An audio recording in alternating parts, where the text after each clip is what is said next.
주님께서 허락하신 이 시간에 우리가 마음과 생각을 주님께 집중하고 겸손한 마음으로 하나님께 말씀 앞에 설 때 주님께서 놀라운 은혜와 축복을 부어주실 줄로 믿습니다. 오늘부터 3주간 동안 우리가 소망에 대한 말씀을 함께 나눠보고자 합니다. 요즘 여러분은 무엇을 소망하며 살아가십니까? 여러분의 소망이 무엇이에요? 돈? 자녀? 직업? 건강? 천국? 어떤 것을 소망하며 살아가십니까? 하지만 이 세상을 바라보면 소망보다는 절망에 더 가깝게 느껴질 때가 많죠. 전쟁과 질병, 경제적인 어려움, 깨어진 관계, 날이 갈수록 심각해지는 도덕적인 타락, 기후변화, 수많은 사람들이 한숨 짓고 소망 잃고 살아가는 경우들이 많습니다. 그러니까 우리의 소망은 오직 주님뿐입니다 라고 마음을 먹고 매일매일 그렇게 살 수 있으면 참 좋겠는데, 주님을 소망으로 삼기보다 우리가 다른 것을 소망으로 삼다가 낭패를 보는 경우들이 너무나 많죠. 하지만 바울 사도는 우리에게 분명히 말하고 있습니다. 오늘 우리가 함께 읽은 로마서 15장 13절 말씀에도 나와 있듯이 하나님만이 우리의 소망이며 하나님께 소망을 두는 자는 기쁨과 평강이 넘치게 되고 성령의 능력으로 또다시 소망이 넘치게 된다. 오늘 말씀을 통해서 우리의 소망의 근원이 어디에 있으며 주님께서 우리에게 주시는 소망이 무엇인지를 함께 살펴보면 회복될 수 있기를 간절히 축복합니다. 먼저 로마서는 사도 바울이 한 번도 가본 적 없는 로마에 쓴 편지가 바로 로마서죠. 바울 사도는 3차에 걸쳐서 최선을 다해서 감옥에 갇혀가면서까지 선교 여행을 다녔어요. 그 다닌 지역이 지금으로 따지면 그리스, 터키 지역이 되는 거죠. 이제 그의 선교의 초점은 서바나. 어디예요, 서바나가? 스페인에 가 있는 거게 되겠죠. 3차 전도 여행을 마쳐질 때쯤 사도 바울이 고린도라는 도시에 3개월을 머물게 되는데, 그때 로마에 보낸 편지가 바로 이 로마서입니다. 예수님께서 마지막으로 제자들에게 남기신 말씀이 예루살렘과 온 유대와 사마리아와 땅끝까지 이르러 복음을 전해라, 내 증인이 되어라 라는 말이었죠.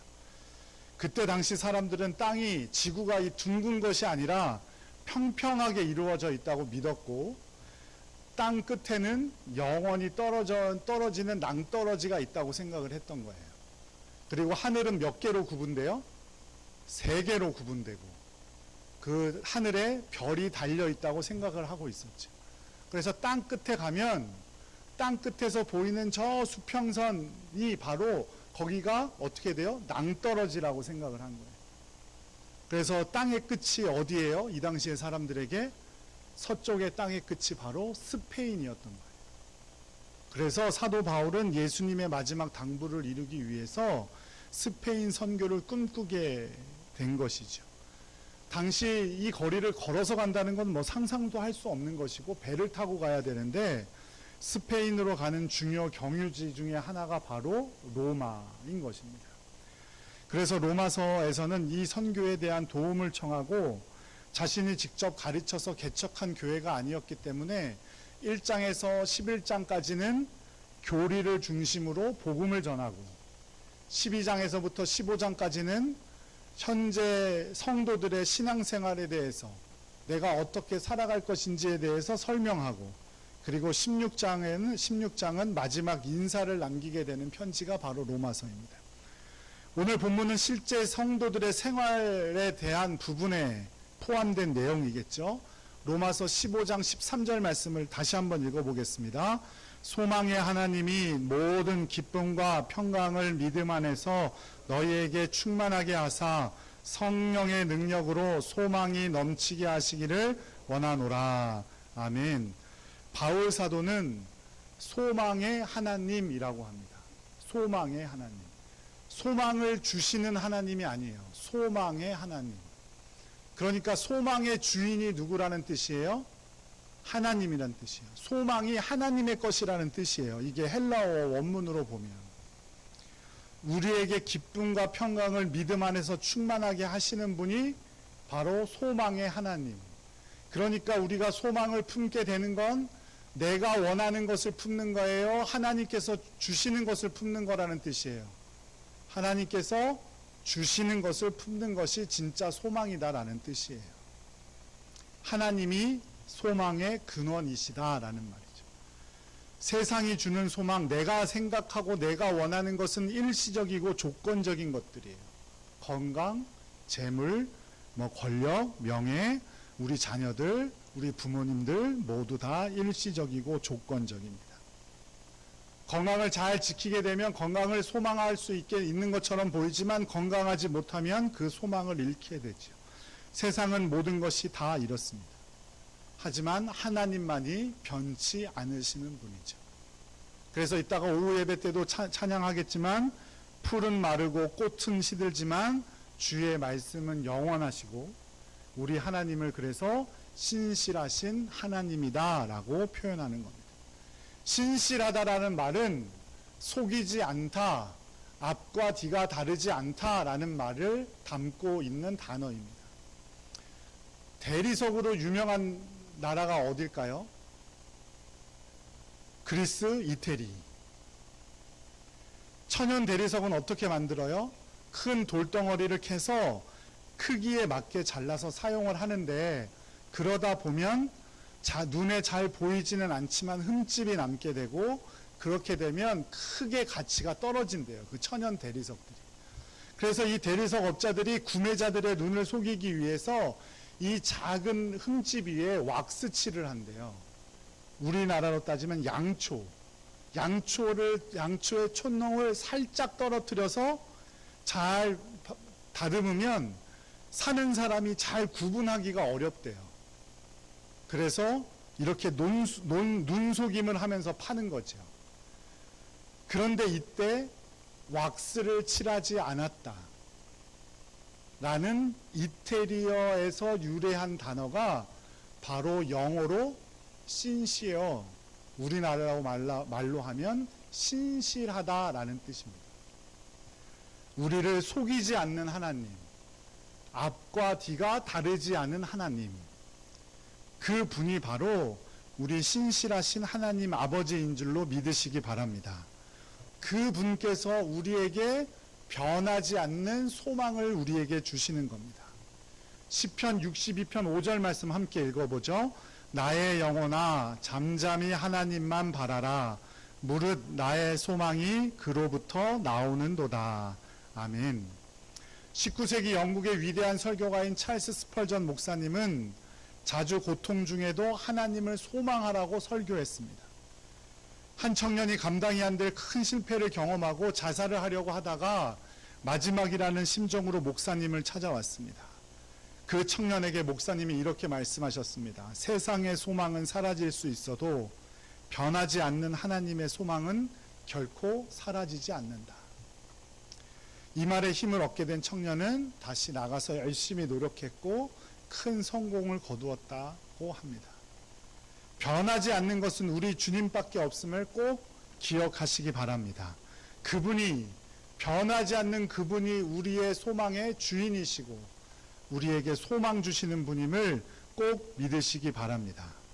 그렇다면 그 소망을 우리는 어떻게 품고 어떻게 지킬 수 있을까요? 오늘 말씀 로마서 15장 13절 전반절만 한번 읽어볼게요. 소망의 하나님이 모든 기쁨과 평강을 믿음 안에서 너희에게 충만하게 하사. 아멘. 소망은 믿음에서 출발합니다. 믿음이 없는 소망은 공허한 기대일 뿐이죠. 믿음은 하나님께서 약속하신 것을 반드시 이루실 것을 신뢰하는 거예요. 그러므로 참 소망은 내가 원하는 것을 하나님께 요구하는 것이 아니라 하나님의 뜻과 약속이 이루어질 것을 믿는 믿음 안에서 시작하는 겁니다. 내가 원하는 것, 돈을 많이 벌고 좋은 대학에 들어가고 좋은 직장에 취업하고 믿음의 배우자를 만나고 멋진 가정을 이루고 좋은 집 사고 좋은 차 타고 건강하고, 이런 것은 소망이 아니라 나의 바램이고 소원인 거지 성경에서 말하는 소망은 아닙니다. 그런데 우리는 성경에서 말하는 소망과 내가 원하는 바램들을 착각하지요. 그래서 내가 원하는 바램들이 성경에 나오는 소망이라고 착각하고 그것만 하나님께 구하는 것에 익숙한 신앙생활을 하게 됩니다. 하지만 사도 바울은 오늘 말씀 통해서 기록하고 있듯이 참 소망의 주인은 하나님이시고 그 소망을 우리가 품을 수 있는 건 믿음 안에서 가능하다고 말씀하고 있습니다. 그 믿음은 바로 소망의 주인이 되시는 하나님께서 살아계심을 믿는 것이죠. 하나님께서 살아계심을 믿는다고 하는 것은 하나님께서 살아계시구나 라고 그저 생각하는 것이 아니라 태초부터 지금까지 나와 함께 하시고 나에게 하나님의 목적을 두셔서 인도하고 계심을 믿는 것입니다.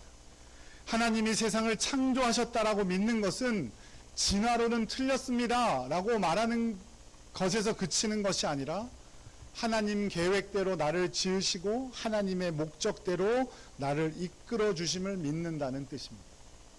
그러므로 하나님의 살아계심을 믿는다는 성도들의 삶은 하나님의 목적대로 살아가는 것이고 하나님의 그 목적이 바로 우리를 향하신 하나님의 소망인 것이죠. 이사야 43장 21절 말씀을 함께 읽어보도록 하겠습니다. 이 백성은 내가 나를 위하여 지었나니 나를 찬송하게 하려 함이라. 하나님께서 나를 지으셨는데 왜 지으셨냐면 나를 찬송하게 하기 위해서, 하나님을 찬송하게 하기 위해서, 하나님께 영광 돌리는 삶을 살게 하기 위해서 우리 한 사람 한 사람을 지으셨다는 말이에요. 그러니까 소망을 하나님께 두는 사람은 하나님께 영광 돌리는 삶을 살아가게 됩니다. 그래서 예수님은 뭐라고 하셨습니까? 너희는 먼저 그의 나라와 그의 의를 구하라 라고 말씀하셨어요. 너희는 어떻게 해요? 먼저라는 것은 시간의 순서를 말하는 단어이기도 하지만 먼저라는 단어는 어떤 말이냐면 가장 중요하게 여겨야 할 것을 강조하는 단어이기도 합니다. 우리의 삶의 목적이 내가 원하는 것, 내가 이루기를 원하는 것, 내가 갖고 싶은 것들을 위해서 살아가는 삶이 아니라 하나님의 목적대로 살아가는 삶이 되어야 한다는 거예요. 그것이 바로 성경에서 말하는 소망이라는 사실을 꼭 기억하시기 바랍니다. 좀 길고 어렵지만 로마서 5장 1절에서 4절 말씀을 함께 읽어보도록 하겠습니다. 그러므로 우리가 믿음으로 의롭다 하심을 받았으니 우리 주 예수 그리스도로 말미암아 하나님과 화평을 이루자. 또한 그로 말미암아 우리가 믿음으로 서 있는 이 은혜에 들어감을 얻었으며 하나님의 영광을 바라고 즐거워하느니라. 다만 이뿐 아니라 우리가 환난 중에도 즐거워하나니 이는 환난은 인내를, 인내는 연단을, 연단은 소망을 이루는 줄 알미라. 우리가 예수 그리스도를 통해서 하나님과 화평을 이루게 되었고 믿음을 가질 수 있는 은혜를 얻었으니까 어떤 순간에도 하나님의 영광을 바라고 즐거워할 수 있게 되었습니다 라는 말이에요. 그러니까 환난 중에서도 즐거워할 수 있게 되었대요. 환난 중에서도 기다릴 수 있게 되었대요. 그리고 기다리다 보면 연단을 낳게 되는데 연단이라는 단어의 원래 뜻은 깨달음이라는 뜻입니다. 깨닫다라는 뜻이에요. 하나님의 뜻을 기다리다 보면 우리가 깨닫게 되고 그 깨달음을 통해서 우리가 소망을 이루게 된다는 사실을 알게 되었다는 거예요. 그러니까 우리가 소망을 이루게 되었는데 그 소망을 이루게 된 건 어디서부터 시작해요? 예수 그리스도의 은혜로 우리가 믿음을 갖게 된 것에서부터 시작을 해요. 그 믿음 때문에 우리는 환난도 이길 수 있게 되었고 환난 중에서도 즐거워할 수 있게 되었어요. 그러니 우리가 하나님의 뜻을 깨닫고 더 큰 소망 가운데 살아가게 되는 거래요. 이 소망에 대한 말씀이 5장 11절에서 어떻게 결론을 짓고 있느냐? 5장 11절 함께 읽어보죠. 그뿐 아니라 이제 우리로 화목하게 하신 우리 주 예수 그리스도로 말미암아 하나님 안에서 또한 즐거워하느니라. 죄의 종이 된 우리가 하나님 안에서도 즐거워할 수 있게 되었대요. 그 사실을 믿는 믿음에서 시작하면 우리의 마지막은 소망에 다다른다는 뜻이에요. 우리가 주님 안에서 화목하게 되었고 주님 안에서 죄인 중에 괴수들에서 하나님의 백성으로 변화되었다는 사실을 믿는다면, 진짜로 믿는다면 환난 중에서도 즐거워할 수 있대요.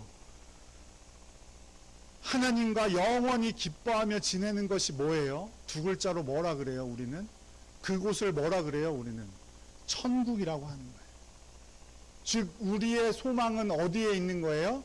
천국에 있는 거예요. 성경에서 말하는 소망은 천국을 말하는 겁니다. 어떤 부자가 돈은 많이 있었지만 그 사람의 삶에 별로 웃을 만한 일이 없는 거예요. 그래서 하루 지루해가지고 혼자 말을 타고 길을 나섰어요. 근데 저 길 앞에 천조가리를 입은 건지 걸친 건지 벗은 건지 입은 건지도 알 수 없는 거지가 다리를 쩔뚝쩔뚝 하면서 춤을 추고 있는 거예요. 저 사람은 미친 사람인가? 왜 저렇게 다리를 쩔뚝거리며 춤을 추나? 하도 무료했던 이 부자가 그 사람을 찾아가서 물었어요. 당신은 무엇이 기뻐서 그렇게 춤을 춥니까? 그랬더니 그 거지가 대답을 합니다. 첫째는 하나님께서 나를 지으실 때 하등동물로 짓지 않고 사람으로 지으신 것이 감사해서 춤을 추고, 둘째는 내가 다행히 한 다리만 절기 때문에 동서남북 마음대로 다닐 수 있기 때문에 감사하며 춤을 추고, 셋째는 나를 부러워하는 사람은 없지만 내가 죽으면 하나님 품에 안길 걸 생각하니까 너무도 좋아서 춤을 춥니다. 이렇게 대답을 했다는 거예요. 우리의 소망은 천국을 믿음에서 온다는 사실을 꼭 기억하시고, 참 소망은 천국을 소망하는 것임을 꼭 믿으시기 바랍니다. 사도 바울은 성경에는 정확히 나와 있지는 않지만 앓고 있던 병 때문에 하나님께 3번이나 기도했다고 고백을 합니다. 3번 기도했다는 얘기는 1번, 2번, 3번 기도했다는 얘기가 아니고 전심을 다해 기도했다는 소리예요. 그런데 낫지는 않고 하나님의 음성이 들렸습니다. 뭐라 그랬어요? 내 은혜가 내게 족하다. 낫지도 않았는데 뭐가 은혜입니까? 뭐가 은혜가 족합니까? 사도 바울은 이렇게 대답하지 않았어요. 사도 바울은 이 음성을 믿음으로 받았고, 내가 괴수 중에 우두머리였는데 이런 나를 구원하시려고 예수님께서 십자가에 달리시고 부활하시고 나를 천국 백성 삼아주신 은혜가 더 크니까 내 은혜가 내게 족하다. 내가 이 세상에서 이 병 때문에 조금 고생하는 것, 그거 아무런 문제되지 않는다라고 여겼던 겁니다. 내게 주신 은혜가 크지 않아도, 지금 내게 이해하지 못할 안 좋은 일들이 생길지라도 천국에 들어갈 수 있음을 믿음으로, 그것이 더 큰 은혜임을 믿음으로 환난을 이길 수 있는 여러분들 되시기를 간절히 축복합니다.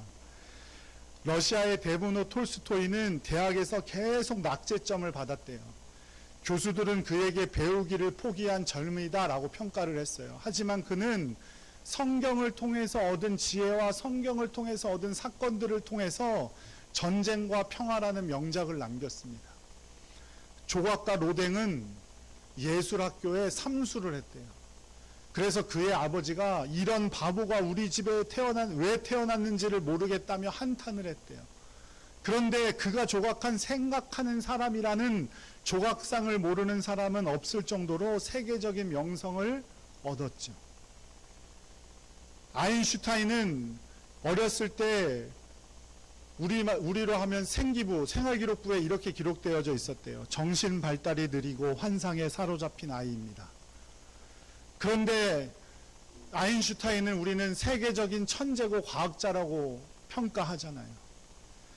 영국의 성직자인 제레민 테일러가 이 이야기들을 쭉 써놓으면서 마지막에 이런 말을 남겼어요. 하나님은 꼴찌를 택해서 1등으로 만드시고 하나님의 일꾼들은 연약했음에도 불구하고 하나님을 의지하고 신뢰했기 때문에 위대한 일을 성취할 수 있었다. 우리 인생의 문제 때문에 힘들어하고 계십니까? 이때가 하나님께서 우리를 인도하실 천국을 소망하며 기뻐할 기회라는 사실을 꼭 기억하시기 바랍니다. 그 소망이 있으니 현실도 이기는 거예요. 지난 주간 대전 유성 지방에 교역자 원례가 있어서 모 교회에 다녀왔어요. 그런데 보통 교역자 원례가 예배 드리고 회의하고 또 밥 먹고 그 밥은 누가 사요? 그 원례회를 하는 교회에서 사요. 그런데 한 목사님, 그 담임 목사님이 회의가 끝나고 나서 한 젊은 부부를 소개하는 거예요. 이 부부가 결혼식을 앞두고 목사님을 찾아와서 이렇게 말했대요. 목사님, 자신들의 결혼식을 그냥 주일 예배 때 와서 목사님 앞에서 혼인 서약하고 목사님께 축복 기도 받는 것으로 하고 싶습니다. 목사님이 더 당황해서 평생에 한 번뿐이고 가족들의 문제도 있는데 괜찮겠냐 했더니, 어차피 하나님께서 우리 가정 인도해 주셔야 자신들 잘 살 수 있고, 우리의 가족은 이제 새로 주님 안에서 얻게 된 우리 교인들이 새 가족들이니까 그게 더 의미 있을 것 같겠습니다. 이렇게 얘기를 했어요. 그래서 그렇게 하라고 했더니 신혼여행을 갔다 와서는 결혼식으로 쓰려고 했던 비용을 목사님께 드리면서 교회에서 선교하는 인도 선교지로 전부 다 보내주십시오 라고 말을 하더래요. 여기서 끝이 아니에요. 교육자 원례를 하면 의뢰 그 교회에서 점심 식사 대접을 한다고 말씀드렸죠. 이번에는 그 부부가 목사님들을 섬기고 싶다고 하면서 결혼을 했으니까 뭐가 생겼겠어요? 아니, 축의금 아니고 더 좋은 거, 자녀가 생겼겠죠.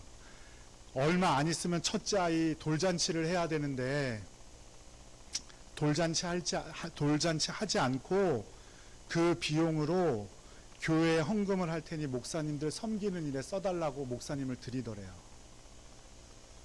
그 이유가 이 아이의 소망이 다 주님께 달려 있으니 세상에서 즐기는 것처럼 돌잔치 하는 것보다 이렇게 사용하는 것이 훨씬 더 의미가 있을 것이라고 생각했기 때문이라는 거예요. 그 교회 식당이 한 우리 교회만 했나 봐요. 입구에서부터 이렇게 디귿자로 출장 뷔페를 불렀더라고요. 제가 가본 교육자 원래의 식사 중에 정말 제일 잘 차렸어요. 우리 대전에 와서뿐만이 아니라 내가 목회를 시작한 후부터. 그런데 이 젊은 부부가 아직 30살도 되지가 않았대요. 왜 이들은 이런 행동을 할까요? 돈을 많이 벌어서 그랬나?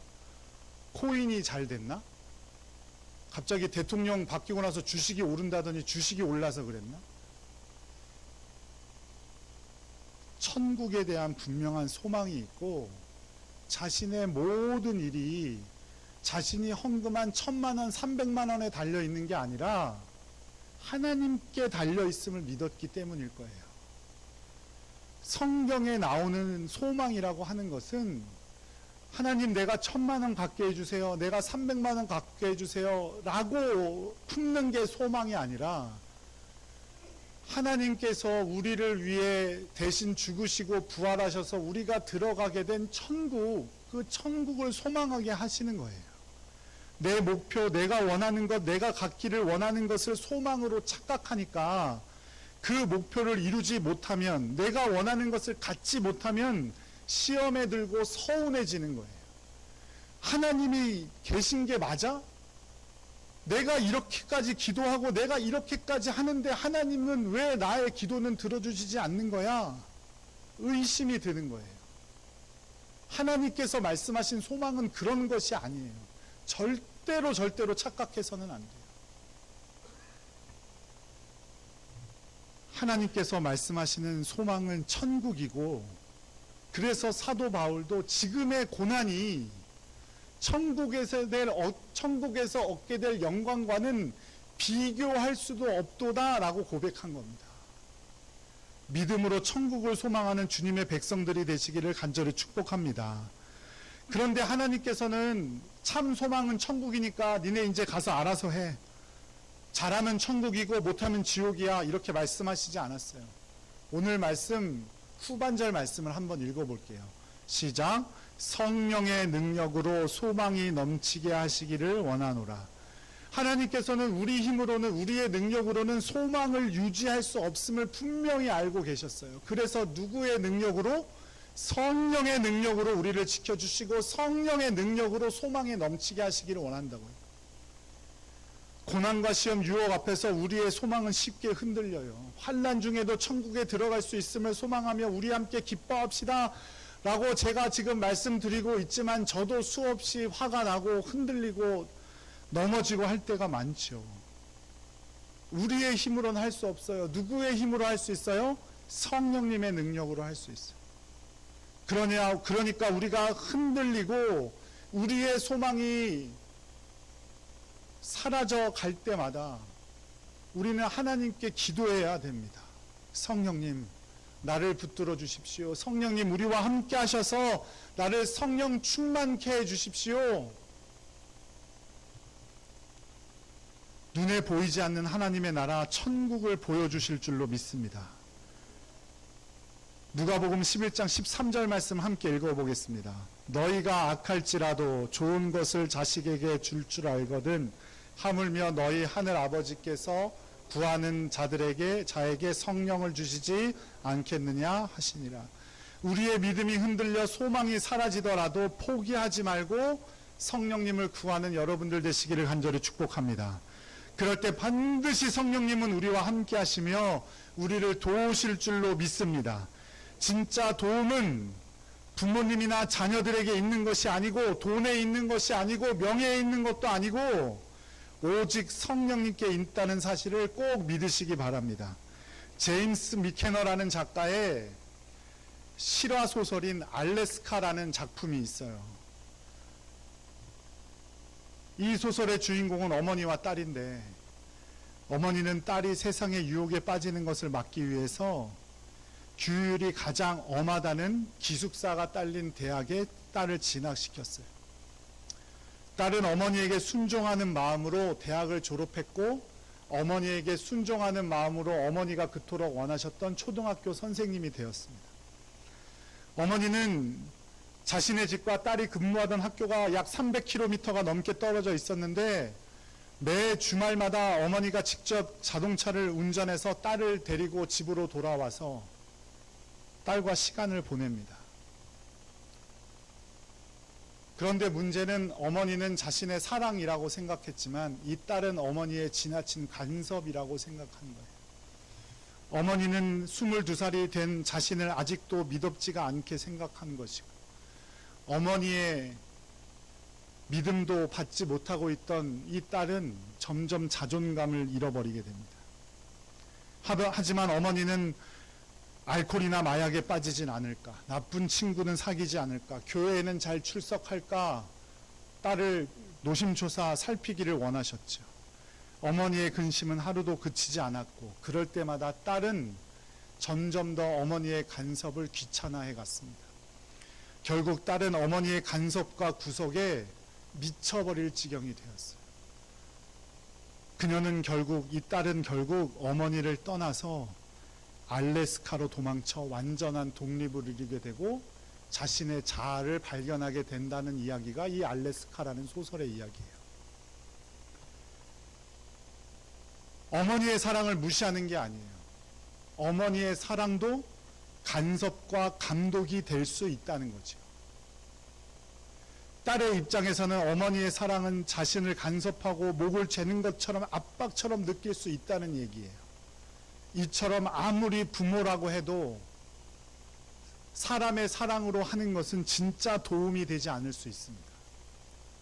하물며 세상의 어떤 것이 우리의 도움이 되겠습니까? 부모님의 사랑도 도움이 되지 않을 때가 있는데 세상의 어떤 것이 우리에게 진짜로 도움이 된다고 말할 수 있겠어요? 우리의 도움은 누구에게로부터 나옵니까? 성령님께로부터 나온다는 사실을 꼭 기억하시기 바랍니다. 사랑하는 여러분, 우리 하나님이 소망의 주인이 되심을 꼭 믿으시기 바랍니다. 그리고 우리가 소망을 품고 살아가기 위해선 그 살아계신 하나님을 믿는 믿음 안에서 시작한다는 사실을 꼭 기억하시기 바라요. 그래서 믿음 안에서 나오는 소망은 천국을 의미하는 겁니다. 우리가 천국을 소망하며 살아갈 때, 천국이 눈에 보이지 않아도 있다는 사실을 믿음으로 살아갈 때 우리가 이 땅에서의 고난도 이길 수 있음을 꼭 기억하시기 바랍니다. 그것을 위해서 하나님께서는 성령님을 우리 가운데 보내셔서 우리와 함께 하시고 우리를 붙들어주고 계십니다. 그러니 우리가 흔들릴 때라도 어려울 때라도 하나님 아버지 성령님을 찾는 우리 모두가 되기를 간절히 축복합니다. 그럴 때 세상에 어떤 닫힌 문도 열릴 것이고 또한 천국을 향한 문도 열리게 될 줄로 믿으시기 바랍니다. 영원히 변하지 않고 신실하신 하나님의 영광을 위해 살아가는 성도들, 그를 통해 천국을 소망하며 천국 백성으로서의 이 땅의 삶을 담대히 살아가는 모든 성도님들 되시기를 간절히 축복합니다.